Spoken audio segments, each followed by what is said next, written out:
Hello संतोष, हाँ मैं आपका करियर दोस्त। बोर्ड एग्जामिनेशन का समय शुरू हो चुका है और हम में से अधिकांश स्टूडेंट्स जो हैं वो मॉडल टेस्ट पेपर को ऑलरेडी सॉल्व कर रहे हैं। तो number one, model test paper आप रेगुलर बेसिस पे सॉल्व करें या जो भी सैम्पल पेपर अवेलेबल है रेगुलर बेसिस पे सॉल्व करें और कोशिश करें कि उसका टाइमिंग जो है वो बोर्ड के एग्जामिनेशन का जो टाइमिंग है जो जनरली हमारा 10 से 1 के बीच में होता है उससे मैच करना चाहिए। एटलीस्ट 1 मंथ बिफोर ये शेड्यूल्ड का अगर हम लोग मेंटेन करते हैं तो हमारा कॉन्शियस और subconscious mind board exam time में हमको सपोर्ट करता है और हमारा रिदम जो है वो मेंटेन रहता है। नंबर टू, बोर्ड एग्जामिनेशंस में या मॉडल पेपर जब आप सॉल्व कर रहे हैं तो कोशिश करें कि जो ऑब्जेक्टिव क्वेश्चंस है या 1 मार्क्स का क्वेश्चंस है या सिंगल स्टेटमेंट का जो क्वेश्चंस है, कॉन्फिडेंस बिल्डिंग के लिए एक एग्जामिनेशंस का एक प्रेशर्स होता है, उसके लिए आप उससे स्टार्ट करें और उसके बाद तुरंत आप 5 या 6 मार्क्स का क्वेश्चन जो अलग अलग सब्जेक्ट के लिए होता है उसको आप अटेम्प्ट करें। आइडिया जिसका ये रहता है कि लास्ट मोमेंट में ड्यू टू एग्जामिनेशंस प्रेशर्स ऐसा होता है काफ़ी समय कि हम मिस्टेक्स करते हैं या प्रेशर्स में कुछ क्वेश्चन हमसे छूट जाते हैं तो उसका आपके मार्क्स पे काफ़ी असर पड़ेगा। तो मॉडल टेस्ट पेपर जो अभी हम लोग सॉल्व कर रहे हैं, सैम्पल पेपर हम लोग सॉल्व कर रहे हैं, उसी में इस आदत को डेवलप करें, बनाएं। मैंने बहुत सारे स्टूडेंट को पहले ये करने को कह चुके हैं और उन्होंने इस चीज़ को अपनाया है और परफॉर्मेंस उनका काफ़ी अच्छा रहा है। 1995 प्लस बोर्ड एग्जामिनेशन उनका मार्क्स आया है, क्योंकि स्ट्रेटजी का भी एक अपना बहुत बड़ा रोल होता है जैसे कि टाइम मैनेजमेंट का होता है। ये भी एक बहुत बड़ा स्ट्रेटजी है, बट एग्जामिनेशन से 15-20 दिन 1 महीना पहले उस चीज़ को आप फॉलो जरूर करें। कोशिश करें कि बड़े क्वेश्चंस को ऑब्जेक्टिव क्वेश्चंस या 1 मार्क्स क्वेश्चन के बाद सॉल्व करें, ठीक है। और रिवीजन के लिए एक समय जरूर निकालें। लास्ट में 2 मार्क्स का जो क्वेश्चन रहता है या इन सम ऑफ द केसेस 2 मार्क्स और 1 मार्क्स का क्वेश्चन हम लास्ट में सॉल्व कर सकते हैं।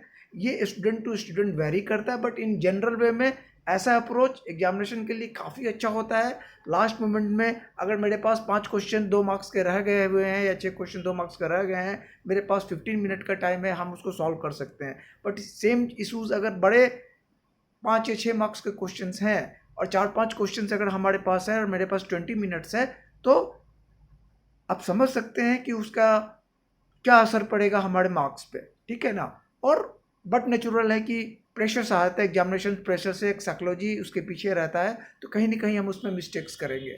तो लेकिन एग्जामिनेशन से पहले ही अगर उस चीज़ को हम लोग फॉलो कर लें और अपना रिदम और एक आइडियाज़ जो है उस चीज़ को फॉलो करें, तो कहीं ना कहीं इसका पॉजिटिव इम्पैक्ट हमारे एग्जामिनेशन पे पड़ेगा।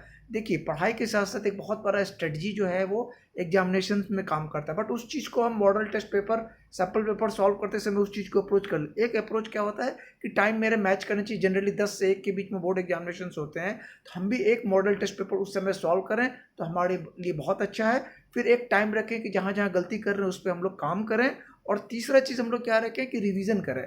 जो भी टॉपिक में हम ज़्यादा गलती कर रहे हैं या जो भी टॉपिक को हमको 1 बाय 1 टॉपिक हमको रिवाइज करना है, तो एक टाइम टॉपिक रिवीजन कर रखें, एक टाइम सैम्पल पेपर में जो मिस्टेक कर रहे हैं उसके लिए रखें और एक टाइम सैम्पल पेपर के लिए रखें। लेकिन बच्चों पढ़ो, टाइम वेस्ट मत करो। टाइम मैनेजमेंट घर के अंदर घर के बाहर एग्जामिनेशन में दोनों में बहुत इंपॉर्टेंट होता है। ऐसा नहीं है कि साल भर हम लोग पढ़ेंगे नहीं, बोर्ड एग्जामिनेशन से 1 महीना पहले भी हम पढ़ेंगे नहीं और हमको 90% आ जाएगा और उसके बाद फिर हम लोग कंप्लेन करेंगे कि टीचर्स ने ऐसे पढ़ाया, टीचर्स ने वैसे पढ़ाया, एग्जामिनेशंस में ये आ गया, ये नहीं पढ़े थे।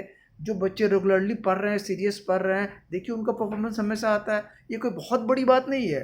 अगर एग्जामिनेशन से 1 महीना पहले भी जो मेरा एक एग्जामिनेशन पैटर्न है, जो सीबीएसई ने एक नया कॉन्सेप्ट लाया हुआ है, नया पैटर्न लाया हुआ है, उस पर अगर शांत दिमाग से होके 8 से 10 घंटा भी अगर हम लोग ठीक ठाक पढ़ लेते हैं, सेल्फ स्टडी कर लेते हैं, रिविजन कर लेते हैं, बार बार प्रैक्टिस करते हैं, ठीक है ना, टाइम मैनेजमेंट को देखते हैं और एक स्ट्रेटजी को फॉर्मुलेशंस करते हुए कि नहीं ऐसे एग्जामिनेशन देना है, उसको करते हैं तो हमारा मार्क्स आता है। और मार्क्स ही नहीं आता है, आगे आने वाले दिन में जो भी हम करियर लेते हैं, जो भी स्टडी हम करते हैं, वहाँ पे भी ये एक अप्रोच कहीं ना कहीं हमको मदद करता है। तो ये समय बर्बाद करने का नहीं है। और किसी भी क्वेश्चन पेपर पे आपको ये भी वहाँ पे देखना है कि बड़े क्वेश्चन जो 5-6 मार्क्स वाले हैं उसमें किसी भी कीमत पे हमको 6 से 8 मिनट से ज़्यादा अगर एग्जामिनेशन में लग रहा है तो हम आगे बढ़ जाएं, फिर वापस आएँ समय मिलने पर उसको फिर सॉल्व करें।